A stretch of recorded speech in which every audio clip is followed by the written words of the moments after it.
구독과 좋아요 부탁드려요. 2025년의 서울, 내가 사는 이 평범한 동네에도 변한 것과 변하지 않은 것이 있다. 카페는 더 세련돼졌고 무인 점포는 늘어났지만 여전히 변하지 않는 곳이 하나 있다. 골목 모퉁이에 자리한 작은 미용실이다. 간판은 조금 바랬고 유리문에는 동네 전단지가 덕지덕지 붙어 있다. 하지만 아침 9시만 되면 어김없이 불이 켜지고 그 안은 금세 사람들로 채워진다.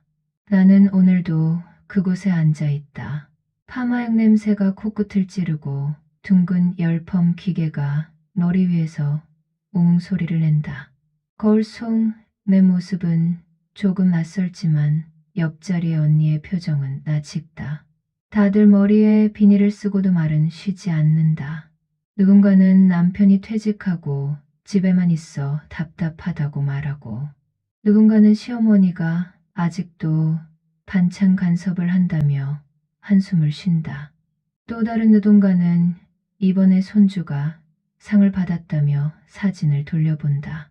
이야기의 온도는 제각각이지만 이상하게도 이 공간에서는 다 받아들여진다. 흉도 보고 자랑도 하고 투정도 부린다. 그런데도 싸움은 나지 않는다. 그래도 남편이 집에 있는 게 어딘가. 누군가 툭 던지듯 말하면 다들 웃는다. 나는 젊었을 때 저 웃음이 이해되지 않았다. 왜 모여서 남편 흉을 보고 시부모 이야기를 하고 자식 자랑을 반복하는지. 하지만 지금은 안다. 그건 흉이 아니라 하루를 버티는 힘이었다는 것을. 점심이 되면 김밥이 펼쳐지고 커피가 돌고 미용실은 잠시 식당이 된다. 집에서는 대충 먹을 식사도 여기서는 나눠 먹는다. 혼자 살게 된 언니는 여기 와야 밥을 제대로 먹는다고 했다. 머리카락이 말려가듯 이곳에 앉은 사람들의 속마음도 조금씩 풀려간다. 겉으로는 평범한 동네 미용실이지만 어쩌면 이곳은 우리들의 상담실이고 쉼터이고 작은 세상이다. 봄은 유난히 늦게 왔다. 바람은 아직 차가운데 미용실 안은 늘 그렇듯 뜨겁다. 파마 기계 열기 때문만은 아니다. 사람들의 말과 숨, 그리고 그 안에 섞인 감정들이 이 공간을 데워놓는다. 어제 조용했던 그 언니가 오늘도 같은 자리에 앉아 있다. 늘 남편 흉을 제일 먼저 시작하던 사람. 우리 집 양반은 말이야 하며 모두를 웃게 만들던 사람이다. 그런데 오늘은 거울만 바라본다. 로트가 감긴 머리 위로 기계가 돌아가고 그 소리만이 자리를 채운다. 옆자리에서는 또 다른 이야기가 시작된다. 시어머니가 병원에 입원했다는 이야기, 자식이 이번에 승진했다는 이야기, 남편이 또 친구들이랑 골프를 갔다는 이야기. 웃음이 터졌다가 한숨이 섞였다가 다시 박수가 나온다. 사람 사는 냄새가 섞여 공기처럼 퍼진다. 나는 그 언니를 힐끔힐끔 바라본다. 괜히 신경이 쓰인다. 나도 모르게 손에 쥔 휴대폰을 만지작거린다. 사실 나 역시 이곳에 와야만 말을 한다. 집에서는 TV 소리만 있고 대답은 없다.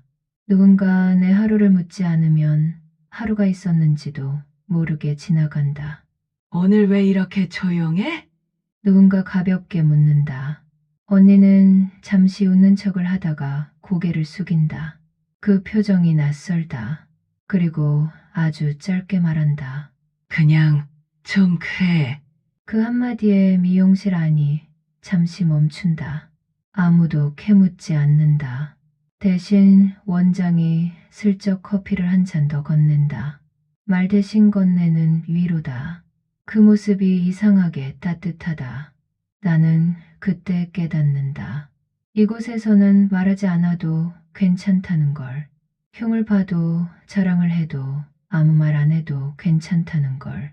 우리는 서로의 빈자리를 채우러 오는 사람들이다. 점심시간이 되어 또 김밥이 펼쳐진다.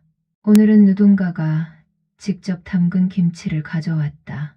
다들 한 조각씩 집어먹으며 맛있다를 반복한다. 그 말 속에는 음식에 대한 칭찬만이 아니라 당신이 아직 여기 있어줘서 고맙다는 의미도 섞여 있는 것 같다. 그런데 밥을 먹다 문득 그 언니의 눈가가 붉어진 걸 본다. 아무도 모르게 고개를 돌린다. 나는 모른 척해야 할지, 모른 척하지 말아야 할지 망설인다. 며칠 뒤 언니는 예약 시간보다 한참 일찍 와 있었다. 미용실 문이 열리기 전부터 골목 벤치에 앉아 있었다고 했다. 집에 있기 싫어서 나왔다고 아주 담담하게 말했다. 남편이 갑자기 명예퇴직을 했다고 했다. 준비도 없이 통보처럼. 하루아침에 집에 있는 시간이 길어졌고 두 사람의 말은 점점 짧아졌다고 한다. 작은 소리에도 예민해지고 사소한 말에도 상처가 쌓였다고 했다. 집이 숨 막혀. 언니의 말은 짧았지만 그 안에는 긴 시간이 담겨 있었다. 나는 그 말을 듣고 아무 말도 하지 못했다. 우리 집도 크게 다르지 않았기 때문이다. 다만 나는 아직 입 밖으로 꺼내지 않았을 뿐이었다. 그날 이후로 나는 언니가 왜 이곳에 일찍 오는지 알 것 같았다. 머리를 하러 오는 게 아니라 숨을 쉬러 오는 거였다. 남편과의 대화가 줄어들자 집안은 더 조용해졌다고 했다. 텔레비전 소리만 커졌고 서로의 눈은 피하게 됐다고 했다. 예전에는 남편 흉을 보며 웃었는데 이제는 흉을 볼 힘도 없다고 했다. 자식들은 각자 살기 바쁘고 속 얘기를 할 대상이 없었다고 했다. 친구들도 다 비슷한 처지라 서로 버티기 바빴다고 했다. 나만 이런 줄 알았어. 그 말에 우리는 동시에 고개를 저었다. 그 순간 언니의 어깨가 아주 조금 내려앉았다. 혼자가 아니라는 걸 아는 표정이었다. 나는 그날 집에 돌아와 남편을 오래 바라봤다. 말은 하지 않았지만 언젠가는 나도 저 자리에 앉을 수 있겠다는 생각이 들었다. 언니의 이야기는 조금 더 깊어졌다. 명예퇴직 이후 남편이 사업을 해보겠다며 돈을 뺐었다고 했다. 결과는 좋지 않았고 남은 건 빚과 침묵뿐이었다고 했다. 집안 분위기는 더 무거워졌고 말 대신 한숨이 오갔다고 한다. 언니는 그때 처음으로 미용실에 하루 종일 앉아 있었다고 했다. 집에 들어가기 싫어서. 우리는 그 말을 듣고도 크게 놀라지 않았다. 대신 더 자주 말을 걸었다. 자식 자랑도 일부러 더 크게 했고 시부모 흉도 더 과장되게 했다. 웃음이 필요했기 때문이다. 나는 그때 깨달았다. 이곳의 수단은 가벼워 보여도 누군가를 살리는 힘이 있다는 걸. 시간이 지날수록 언니의 얼굴은 조금씩 달라졌다. 여전히 문제는 해결되지 않았지만 표정은 전보다 단단해졌다. 남편과 크게 다투고 며칠 말도 안 했던 이야기를 꺼냈다. 그러다 어느 날 처음으로 솔직하게 속마음을 말했다고 했다. 무섭고 억울하고 외로웠다고. 말하니까 조금 낫더라. 그 한마디에 우리는 다 웃었다. 사실 언니가 이곳에서 연습한 건 아닐까 생각했다. 속마음을 꺼내는 연습. 흉을 보는 척하면서 사실은 자기 감정을 말하는 연습. 연말이 되자 언니는 다시 웃기 시작했다. 예전처럼 크게는 아니지만 진짜 웃음이었다. 문제는 아직 다 해결되지 않았다고 했다. 빚도 남아있고 남편과의 관계도 여전히 어색하다고 했다. 하지만 달라진 게 하나 있다고 했다. 이제는 혼자 버티지 않는다는 것. 여기 오면 괜찮아. 그 말이 조용히 퍼졌다. 나는 그 말을 들으며 처음 이곳을 이해하지 못했던 젊은 날을 떠올렸다. 왜 모여서 저렇게 이야기하나 싶었던 시간들. 이제는 안다. 이곳은 해결책을 주는 곳이 아니라 버틸 힘을 나눠주는 곳이라는 걸. 새해가 다시 시작됐다. 2026년이라는 숫자가 아직은 낯설지만 미용실 안은 늘 같은 온도다. 파마 기계는 돌아가고 드라이기 소리는 익숙하게 울린다. 사람들은 또 모인다. 남편 이야기, 시부모 이야기, 자식 이야기. 반복되는 말들인데도 지루하지 않다. 그 언니는 오늘도 같은 자리에 앉아 있다. 이제는 예전처럼 가장 시끄러운 사람도 가장 조용한 사람도 아니다. 그저 우리 중 한 사람이다. 남편과는 천천히 정리해가고 있다고 했다. 사업 빚은 조금씩 갚아가고 있고 집안 분위기도 예전보다 나아졌다고 했다.